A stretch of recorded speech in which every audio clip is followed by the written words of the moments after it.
Qoftë ftuar Jezu Krishti, të dashur dëgjues të Radio Marisë Kosovës. Në këtë ditë të Shën Valentinit, bota flet shumë për dashurinë. Dyqanet mbushen me zemra të kuqe, rrjetet sociale me fjalë romantike, ndërsa njerëzit kërkojnë gjeste që prekin ndjenjat, emocionet. Por për ne të krishterët, kjo ditë është më shumë se një fest e emocioneve. Është një thirrje për t'u kthyer te burimi i dashurisë te Krishti. Sepse dashuria që na ka mësuar Jezusi nuk është thjesht ndjenjë. Nuk është vetëm afeksion apo pasion. Është një mënyrë të jetuari. Jetojmë në një kohë kur çdo ditë hapim telefonin dhe përballemi me lajme që na lëndojnë thellë, padrejtësi, abuzime, shpërdorim pushteti, shfrytëzim të pambrojturve. Shpesh ndjejmë zemrim, nganjëherë edhe në revolt. Ky zemrim mund të jetë i drejtë. Kur shohim të dobtin të shtypur, zemra jon reagon dhe kjo është shenjë se ndërgjegja është gjallë. Por këtu qëndron sfida. Si ta jetojmë këtë zemrim pa u kthyer në urrëtie? Si ta kërkojmë drejtësinë pa e humbur shpirtin? Jezusi na tha: duajini armiqtë tuaj, lutuni për ata që ju përndjekin. Këto fjalë nuk janë poetike, janë revolucionare. Në kryq, dërsa vuan te padrejtësinë më të madhe, Jezusi nuk mallkoi. Ai tha: fali o atë sepse nuk din ç'bëjnë. Kjo është dashuria e krishterë. Sipas Shën Tom Aquinit, dashuria e vërtet është të duash, do të thotë të duash të mirën e tjetrit. Kjo do të thotë të duash që tjetri të kthehet, të duash që ai të shpëtohet, të duash që ai të mos humbas shpirtin e vet.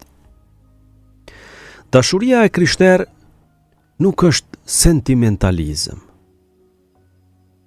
Ajo është vendim, është akt vullneti, është zgjedhje për të mos e lejuar të keqen të hyjë brenda nesh.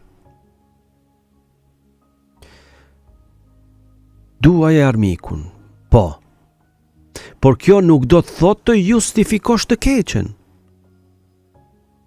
Dashuria e krishterë nuk i mbyll syt para padrejtësisë. Nuk e lejon abuzimin. Nuk e quan kur të zezën të bardhë. Dashuria kërkon drejtësi, por drejtësi që shëron, jo që hakmerret.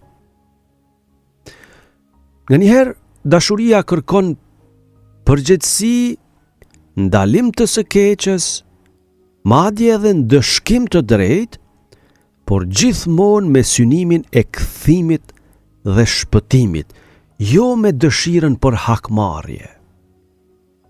Sepse në momentin që ne fillojmë të kërkojmë dënimin për kënaqësinë tonë, ne kemi humbur fytyrën e Krishtit.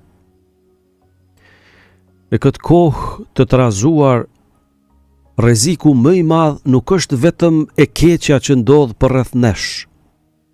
Rreziku më i madh është që ajo të hyjë brenda nesh. Urrëtia e vazhdueshme e konsumon, e lodh shpirtin. Zemrimi i pakontrolluar e shndërron njeriu në atë që ai vetë kundërshton.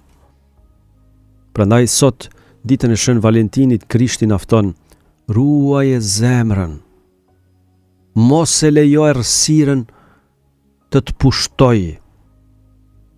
Kërko drejtësinë, por pa e humbur dashurinë.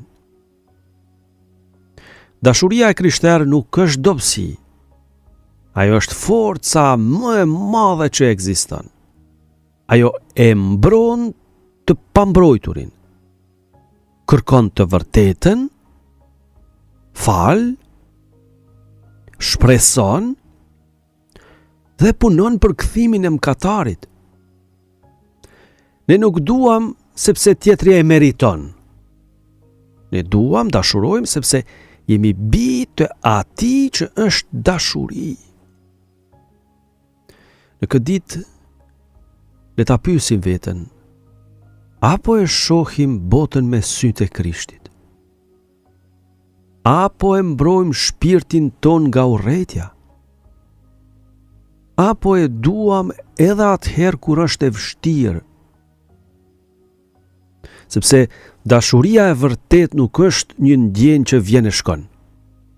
Ajo është një vendim për të qenë si Krishti. Edhe në një botë që shpesh duket se ka harruar çfarë është dashuria. Le të jetë kjo festa jon, jo vetëm zemrat kuqe, por zemrat pastra.